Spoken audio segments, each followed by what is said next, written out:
Hey y'all, we are back with another Dunce update. This update is sponsored by California Peptides and Herd Athletic. Here we go. The in-affiliate semifinal leaderboard is locked. Athletes have been receiving their invitations to the CrossFit Games. I'm going to the CrossFit Games!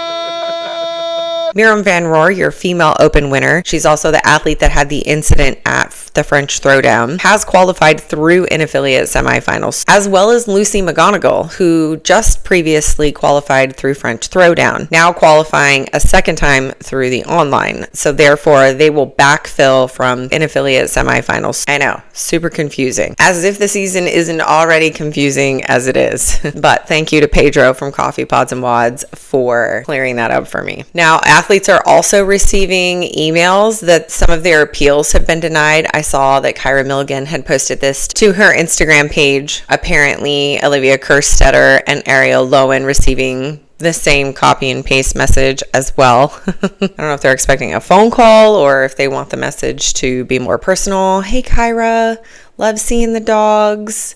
Hey, Ariel, hope the clip sales are going great. Hey, Olivia, just saw you qualified through TFX. What would be really funny is if Becky was just to roll up on her Instagram and just go live and say, "Dear athletes, after a very thorough review of your lack of extension, your obstructed views, your not following the movement standards, I'm just here to let you know, appeal denied, appeal denied, appeal denied." I can't please them all, right? For Olivia and Ariel, they're good. They still qualified.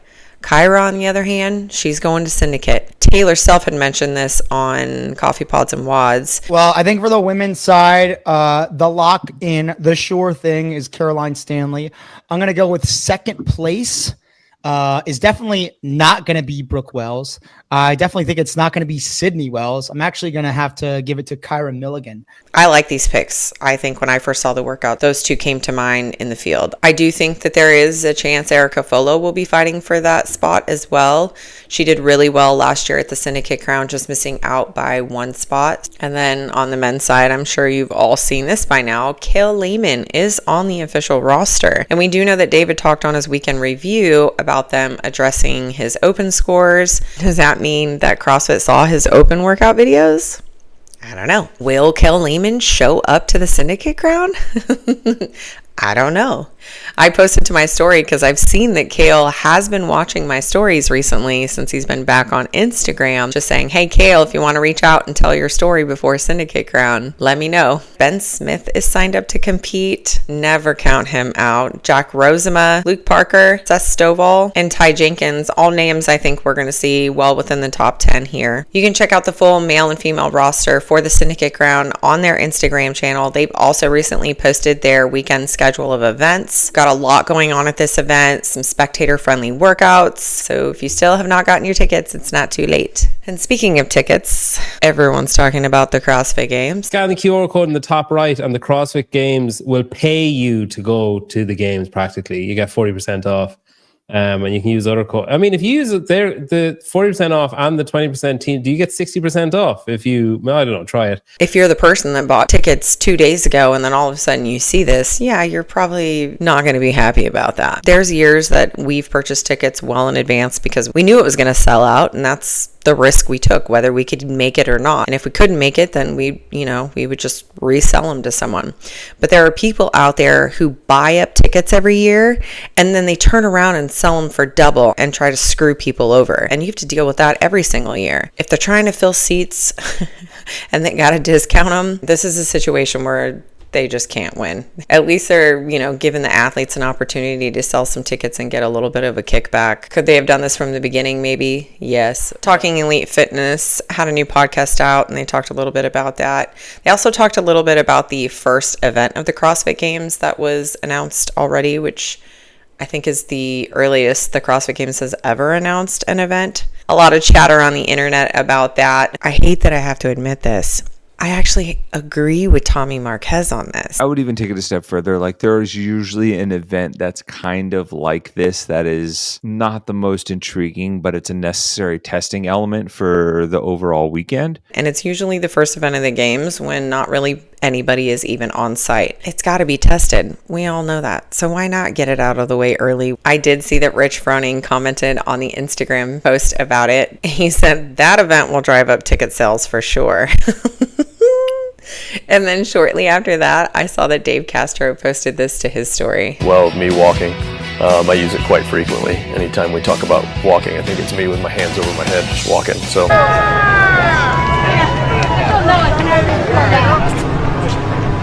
Come this way, come this way. Felt like I was getting real dizzy, so that's when I would walk. Yeah. And I tried. Sorry. Go get rest. Yep. Go take care of yourself. Rich, is something wrong with your foot? No. I just suck. Straight up trolling him.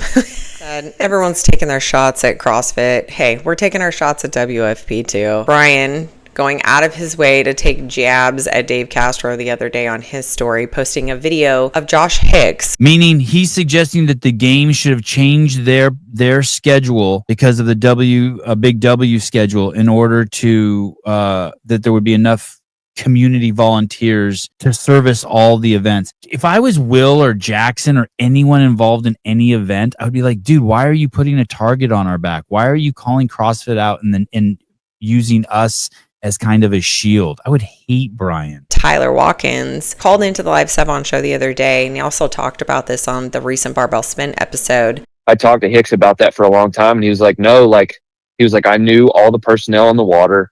I knew like the protocols that they had in place. He was like, they did everything right. It really was just like, it was a freak accident with Lazar and all that stuff. The low level of pettiness that Brian will go to just to take a dig at Dave Castro. Come on, dude. None of that has anything to do with Dave Castro. If the World Fitness Project wouldn't have scheduled their first tour event right in the middle of semifinal season, there wouldn't be an issue for these volunteers and judges. Let's talk about Will Morad being on the Boys Interrupted podcast the other day, not really answering any new questions, just the same old stuff. And he also talks about how Dave brought up on the weekend review that Heber arranged a conversation between World Fitness Project and CrossFit, and Will just kind of acts like he had no idea about the conversation. Well, I wasn't on the email chain, so I don't really know, and then leaves it as CrossFit left them hanging, and that is incorrect. Hello, does this time work for you? No answer. A week later, sorry, we were busy traveling in Indiana and poaching your affiliate gyms, so we couldn't get back to you. But if you wanted us to send us a list of the topics of discussions for this call, that would be great. What? Heber. Someone who's been in and around the CrossFit space for a really long time. And he's trying to bridge the gap. He's extending the olive branch so that these two organizations can just have an introductory call. That's so simple. That's a 20-minute call. You're too busy to take a 20-minute call, and you can't even do that without bullet points and a list of questions you're going to be asked. That right there just tells us they definitely do not want to work with CrossFit. They definitely are in competition with CrossFit. They definitely think they can be the next CrossFit Games. This might be the next Games. Yeah, they're going for it. Somebody get these fools a blindfold because they're in the dark. CrossFit was doing them a favor by even entertaining the call after all of the shady things that WFP has done. CrossFit doesn't need World Fitness Project. World Fitness Project needs CrossFit. Everything that World Fitness Project is doing is CrossFit. The athletes, the workouts, the fans, the judges, the volunteers. If I were CrossFit at this point, I'd tell them, sorry, missed your shot. The Challenger leaderboard for the tour event 2 is live. I noticed that they had 3 males signed up in a couple of days, and I want to say 5 to 7 females signed up, which is significantly lower than when they opened up the Tour 1 Challenger. And I think that's because the challengers are starting to realize now, first thing, if you didn't do the first one, it's pointless to do the second one. You can't catch back up in points. No matter how they want to paint that picture mathematically, it's not possible. I think people are starting to realize that, like, yeah, no, that ain't it. Okay, so I already had my full video recorded, but I needed to come back in for this. So this morning, the Barbell Spin posted an article in regards to a podcast Alex Kazan was on this morning with Talking Elite Fitness. In this podcast, she divulges that she took a sleep gummy that consisted of some CBD and THC, very small microdose of THC. Oh. So you're allowed to outside of the games, and then the only stipulation is like in competition, you're not supposed to have THC.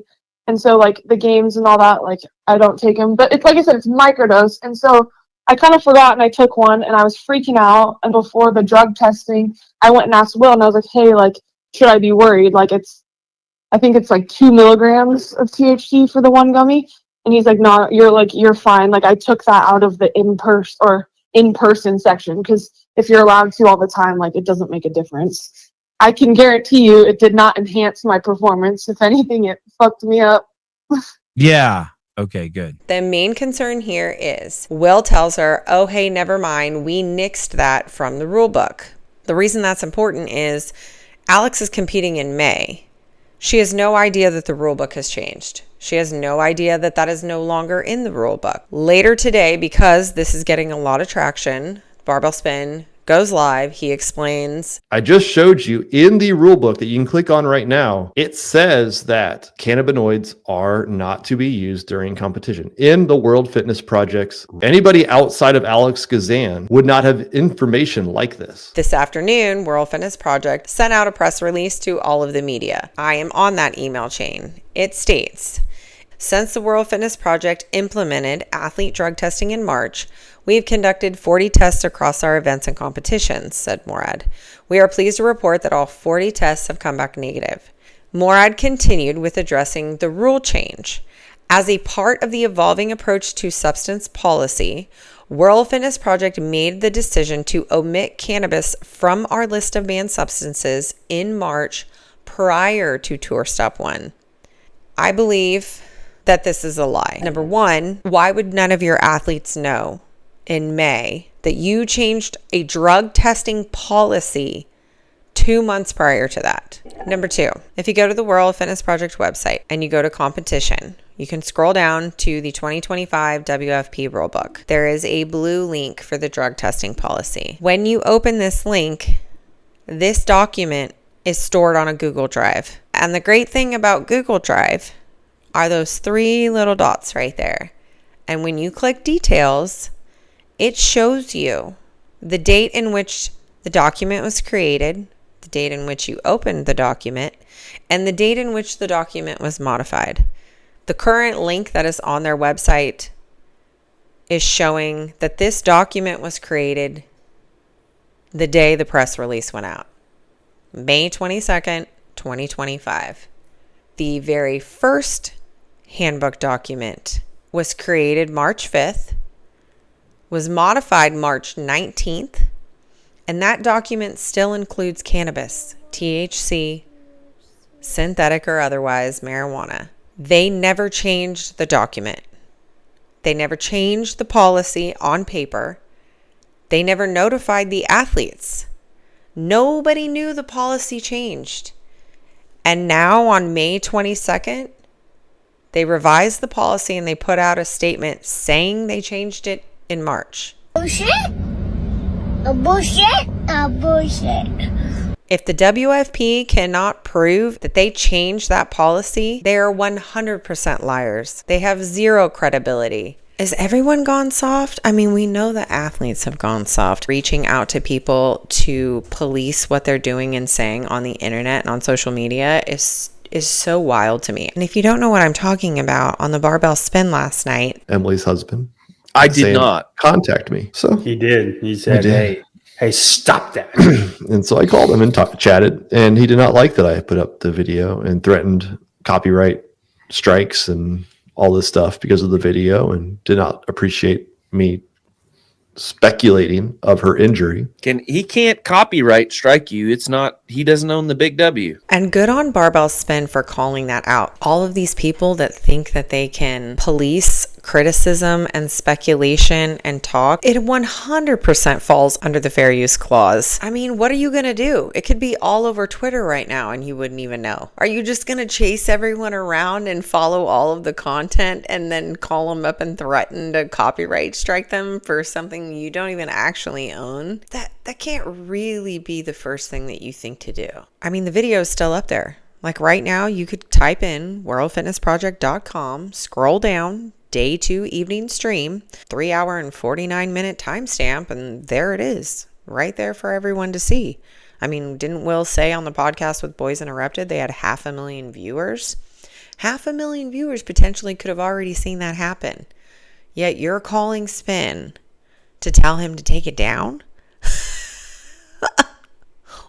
What?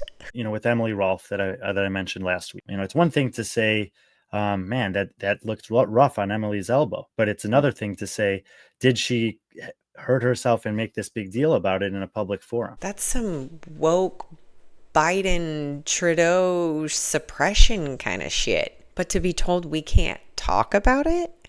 Get the out of here. Come on. That is all for this Dense update. Be sure to leave a comment, like, and subscribe to the YouTube channel. And if you're into this sort of thing, head over to my Instagram page where you can follow me there for all the latest happenings in the CrossFit community. Dense bitch. She got chalk on her hands, lip gloss on the mic, talking PRs and drama, yeah, her takes ain't light. Deadlifting truths in her crop top fit, and every box know her name, yeah, that dense bitch. That dense bitch. Big brain, not big bench, and when she walks in, whole squad gets tense. She say what she want, no filter, no flinch, dropping CrossFit T with a snatch and a twist. That dense bitch. That dense bitch. Yeah, she built like a barbell, pretty face, big chest, got some cartel. Hot takes with a side of protein. She the queen of the scene in her Metcon dream. That dense bitch. That dense bitch. Got a one and a war to start. Talking smack in the chat like it's modern art. Brains, maybe not, but the biceps hit. And she always bring the fire when she tuck her. Did you hear what Jess did at the 6 a.m.? She got caught skipping reps, now she ghosting them. And Mike's on roids, girl, we been new. That dense bitch got the scoop like a pre-workout brew. No PhD, but she studied your form, correcting your squat while she rides the storm. Opinionated, caffeinated, unregulated, pretty and hated, she's celebrated. She ain't dumb, she deliberate. Big boobs, big takes, she ain't delicate. And when she talks, the room goes hush, cause even the coach be scared of her touch. That dense bitch. That dense bitch. Yeah, she built like a barbell, pretty face, big chest, got some cartel. Hot takes with a side of protein. She the queen of the scene in her Metcon dream. That dense bitch. That dense bitch. Got a wide and a war start, talking smack in the chat like it's modern art. Brains, maybe not, but the biceps hit. And she always bring the fire when she talk her shit. Yeah, she loud, she proud, and she benching your man. Takes no notes, but she still got a plan. Call her dense, but she flex on cue. That bitch got the news and she prettier than you.